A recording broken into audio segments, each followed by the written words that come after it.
So today's Wednesday. It is about 4 p.m. There's a really bad snowstorm going on outside, and I am going to go shovel and then head to Maria's house. And I know people think I'm crazy to leave my house in a snowstorm, but I don't mind driving in the snow. And I'm going to go over to Maria's house for dinner. Funny.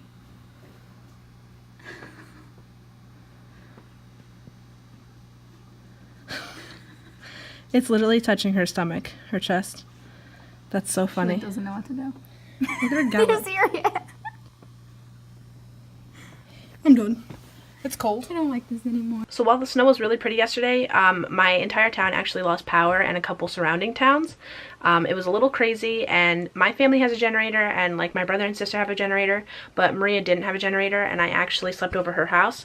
But we did get power around like 9 p.m. so that wasn't too bad. We were out for like 5 or 6 hours maybe, and it was a little cold, and it was just really windy, and it was a lot of snow.